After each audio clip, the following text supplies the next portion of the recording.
मैं आपको पटना की एक सत्य घटना सुनाने जा रहा हूं। 6 दिसंबर 2006 दिन का 12 बजा था।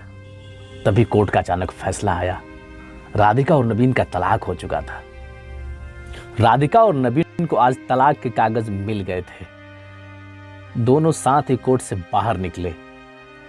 दोनों के परिजन साथ थे और उनके चेहरे पे विजय और सुकून की निशान साफ झलक रहे थे। 4 साल की लंबी लड़ाई के बाद आज फैसला हो ही गया था। 10 साल हो गए थे शादी के, मगर साथ में 6 साल ही रह पाए थे। 4 साल तो तलाक की कार्यवाही में लग गई। राधिका के हाथ में दहेज के सामान की लिस्ट थी जो अभी नवीन के घर से लेना था, और नवीन के हाथ में गहनों की लिस्ट थी जो राधिका से लेने थे। साथ में कोर्ट का यह आदेश भी था, नवीन 10 लाख रुपए एक मुश्त राधिका को चुकाएगा। राधिका और नवीन दोनों एक ही टेम्पो में बैठकर नवीन के घर की तरफ निकले। दहेज में दिए गए सामान की निशानदेही राधिका को ही करनी थी, इसलिए 4 वर्ष बाद ससुराल जा रही थी। आखिरी बार, बस उसके बाद कभी नहीं आना था उधर। सभी परिजन अपने अपने घर जा चुके थे। बस 3 प्राणी बचे थे, नवीन, राधिका और राधिका की माता जी। नवीन घर में अकेला ही रहता था। माँ बाप और भाई आज भी गांव में ही रहते थे।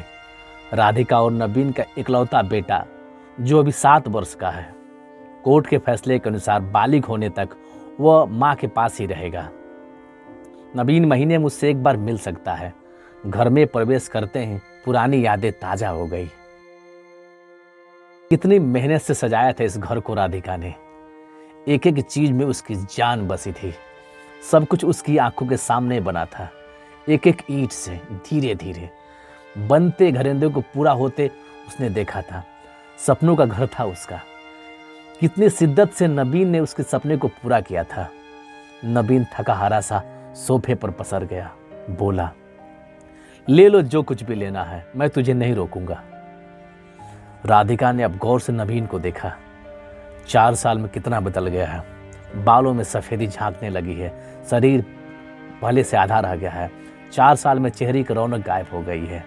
वह स्टोर रूम की तरफ बढ़ी जहां उसके दहेज के अधिकतर सामान रखा हुआ था। सामान ओल्ड फैशन का था, इसलिए कबाड़ की तरह स्टोर रूम में रखा हुआ था। मिला भी कितना था उसको। प्रेम विवाह जो था दोनों का, घर वाले तो मजबूरी में साथ हुए थे। प्रेम विवाह था तभी तो नजर लग गई किसी की, क्योंकि प्रेमी जोड़ी को हर कोई टूटता हुआ देखना चाहता है। बस एक बार पीकर बहक गया था नवीन। हाथ उठा बैठा था उस पर। बस वो गुस्से में मायके चली गई थी। फिर चला था लगाने सिखाने का दौर। इधर नवीन के भाई भाभी और उधर राधिका की माँ। नौबत कोर्ट तक जा पहुंची और तलाक हो गया। न राधिका लौकी, न नवीन लाने गया। राधिका की माँ बोली, कहाँ है तेरा सामान? इधर तो नहीं दिखाई दे रहा है। बेच दिया होगा इस शराबी ने। चुप रहो माँ। राधिका को न जाने क्यों उसके मुंह पर शराबी कहना अच्छा नहीं लगा। फिर स्टोर रूम में पड़े सामान को एक एक करके लिस्ट में मिलाया गया। बाकी कमरों से भी लिस्ट का सामान उठा लिया गया। राधिका ने सिर्फ अपना सामान लिया, नवीन के सामान को छुआ भी नहीं। फिर राधिका ने नवीन को गहनों से भरा बैग पकड़ा दिया। नवीन ने बैग वापस राधिका को दे दिया। रख लो, मुझे नहीं चाहिए, काम आएंगे तेरे मुसीबत में। गहनों की कीमत 15 लाख से कम नहीं थी। क्यों? कोर्ट में तो तुम्हारा वकील कितनी दफा गहने गहने चिल्ला रहा था। कोर्ट की बात कोर्ट में खत्म हो गई राधिका। वहां तो मुझे भी दुनिया का सबसे बुरा जानवर और शराबी घोषित कर दिया गया था। सुनकर राधिका की मां ना भौं चढ़ाई। नहीं चाहिए, वो 10 लाख भी नहीं चाहिए। क्यों? कहकर नवीन सोफे से खड़ा हो गया। बस यूं ही। राधिका ने एक तरफ मुंह फेर लिया। इतनी बड़ी जिंदगी पर ये कैसे काटोगी? ले जाओ, तेरे काम आएंगे। इतना कहकर नवीन ने भी मुंह फेर लिया और दूसरे कमरे में चला गया। शायद आंखों में कुछ उमड़ा होगा जिसे छुपाना भी जरूरी था। राधिका की माताजी गाड़ी वाले को फ़ोन करने में व्यस्त थी। राधिका को मौका मिल गया। वो नवीन के पीछे पीछे उसके कमरे में चली गई और वो रो रहा था, अजीब सा मुंह बनाकर, जैसे भीतर के सैलाब को दबाने की जिद्दोजहद कर रहा हो। राधिका ने उसे कभी रोते हुए नहीं देखा था। आज पहली बार देखकर न जाने क्यों दिल को कुछ सुकून सा मिला, मगर ज़्यादा भावुक नहीं हुए। सधे अंदाज में बोली, इतनी फिक्र थी तो फिर क्यों दिया तलाक? मैंने नहीं, तलाक तुमने दिया। दस्तखत तो तुमने भी किए। माफ़ी नहीं मांग सकते थे? मौका कब दिया तुम्हारे घर वालों ने? जब भी फोन किया काट दिया। घर भी आ सकते थे, हिम्मत नहीं थी। राधिका की मां आ गए, उसका हाथ पकड़कर बाहर ले गई। अब क्यों मुंह लग रही हो इसके? अब तो रिश्ता भी खत्म हो गया है। माँ बेटी बाहर बरामदे सोफे पर बैठकर गाड़ी का इंतजार करने लगे। राधिका के भीतर भी कुछ टूट रहा था, दिल बैठा जा रहा था। वो सुन्न सी पड़ती जा रही थी। जिस सोफे पर बैठी थी उसे गौर से देखने लगी। कैसे कैसे बचत करके उसने नवीन ने उस सोफे को खरीदा था। पूरे शहर में घूमी तब यह सोफा पसंद आया था। फिर उसकी नज़र सामने तुलसी के सूखे हुए पौधे पर पड़ी।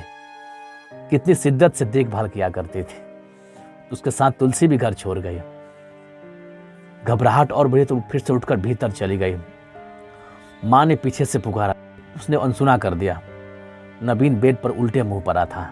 एक बार तो उसे दया आई उस पर, मगर वह जानती थी कि अब तो सब कुछ खत्म हो चुका है, इसलिए वो भावुक नहीं हुई। उसने सरसरी नजर से कमरे को देखा। अस्त व्यस्त हो गया था पूरा कमरा। कहीं कहीं तो मकड़ी के जाले भी झूल रहे थे। कितनी नफरत उसको मकड़ी के जालों से।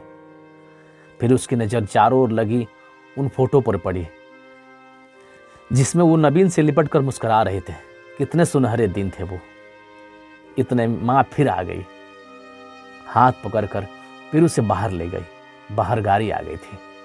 सामान गाड़ी में डाला जा रहा था। राधिका शून्य सी बैठी थी। नवीन गाड़ी की आवाज़ सुनकर बाहर आया।